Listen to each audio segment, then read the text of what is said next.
So ngayon ay binabaybay natin itong kahabaan ng MacArthur Highway at yung sa kaliwa natin, yan yung Campo Libas. Yan. At pag nandito ka, natatanong mo na yung arko ng bayan ng Santo Tomas. Yan o. So nagsisimula lang mag-build up yung ano rito, yung baha. Yan, konting ulan pa lang yan ha. So tomorrow is June 1 already. And ngayon ay katapusan ng May, which is May 31. Last day of May. At ngayon ay uh, pupuntahan natin ulit yung ano, yung mga viaducts dito sa may Santo Tomas hanggang dun sa Minalin. Yan, tingnan natin kung may progress na ba yung ginagawa nila project dito.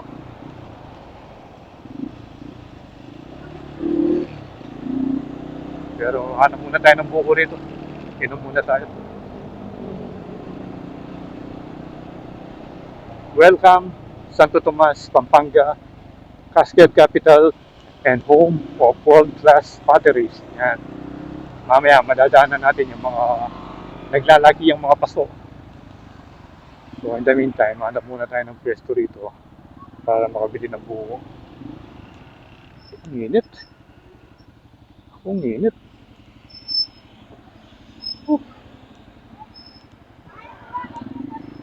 Hanap tayo ng medyo malilim. So, talagang magbuko break dun sa banda ron. Nakapila yung mga nagbubuko. Dito na tayo, malapit sa downtown Santo Tomas. Yan o, Nobo.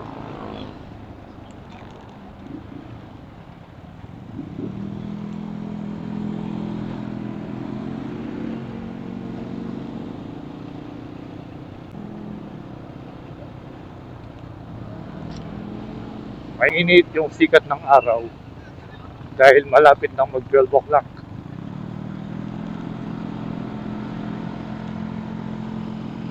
So pag ganyan yung ano, yung ganyan yung panahon, most likely uulan mamaya. Kasi ganyan na yung ano ngayon yung trend ngayon Pagdating ng hapon, umuulan na. You know, piyesta yata rito. San Matias Apostol.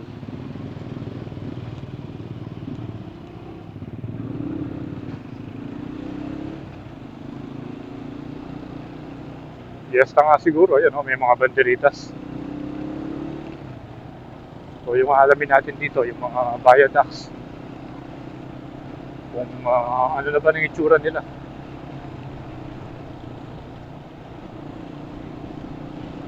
Kaya ito yung sinasabi ko sa inyo mga paso. Ayan malaki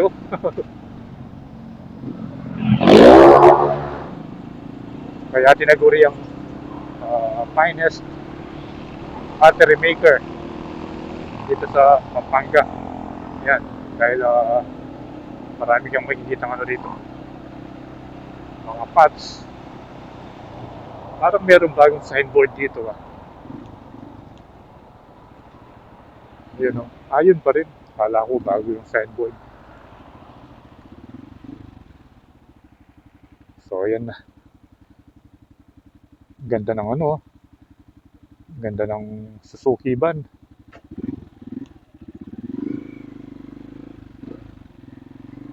Try natin pumasok dito.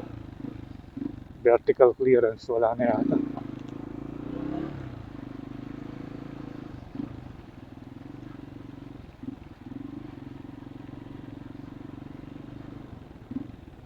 So rito, pag nandito ka, tanong mo yung mga yung mga viaducts, ayun. Kaso di tayo makapasok doon dahil restricted area na yun. Hanap na lang tayo ng Mahaba na yan, hanggang doon nakikita mo. Yung mga viaducts, hanggang doon na. Pero hanap tayo ng medyo malilim. Dito kaya.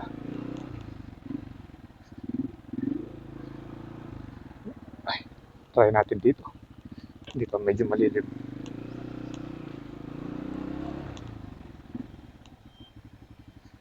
Yun. Ang haba Tingnan natin kung hanggang saan naabot yung drone natin. Papaliparin natin dito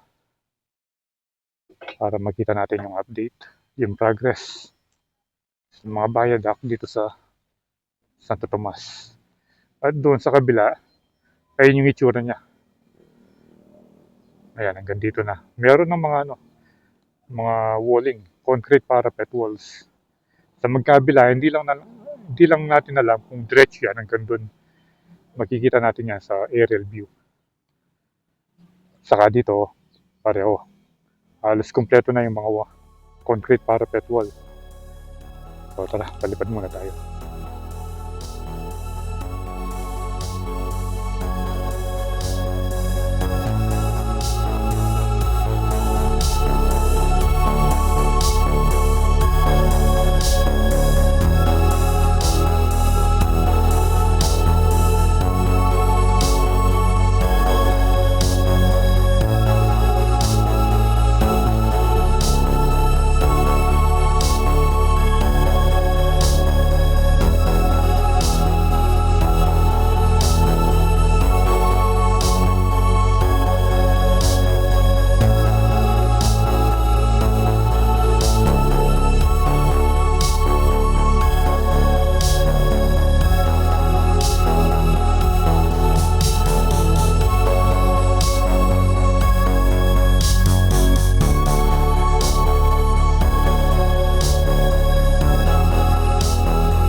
So napaliparan na natin at nakita na natin aerial view nitong kabuuan ng Santo Tomas Viaducts. So kung mapapansin nyo, dito wala pa kung saan magkocross yung doon sa may main road. Ayun doon, doon sa banda ron, nakita natin na halos kumpleto na yung mga sidings, yung mga concrete parapet wall nga. Dito meron pang maraming nakatambak na materyales banda rito. Bali, lalagyan pa ng viaduct ng mga SBG, yung isa pang posting yun, yung sa unahan. So bago tayo magtapos dito, pupunta tayo sa may tabi ng Sapa Elementary School para maipagkita ko sa inyo yung itsura niya doon, yung mga viaducts na malapitan. So tara, punta natin. Sobrang init, 12 o'clock na. Oops. Ayan, dito ay yung sinasabi kong mga materials kanina, ang dami.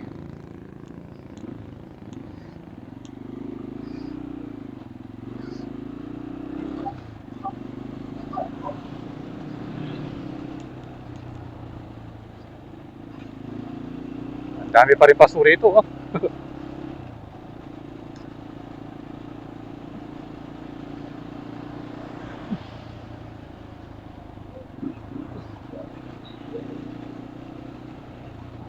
welcome Quirino Street.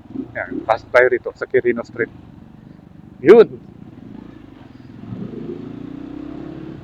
Ayan. Ayan yung itsura ng mga ano rito. Ng mga viaducts ng Santo Tomas. Ayan o, dito malapit na. Doon. Kaso, medyo natatakpan na. Natatakpan na ng mga kabahayan tsaka building yung doon. So, I think balik na tayo rito. Ewan ko kung tanaw nyo pa hanggang ngayon. Hanggang dito sa point na ito, kung tanaw nyo pa yung ano, yung mga viaducts. So, I think dito na magtatapos yung ating pag-update sa mga viaducts ng Santo Tomas. So again, salamat sa panonood. Keep tuned to Froilandas for more updates, especially sa mega project ng Philippine National Railways, which is the NSCR project dito sa Pampanga. So ride safe always, Kabalen. See you when I see you, and Froilandas is signing out.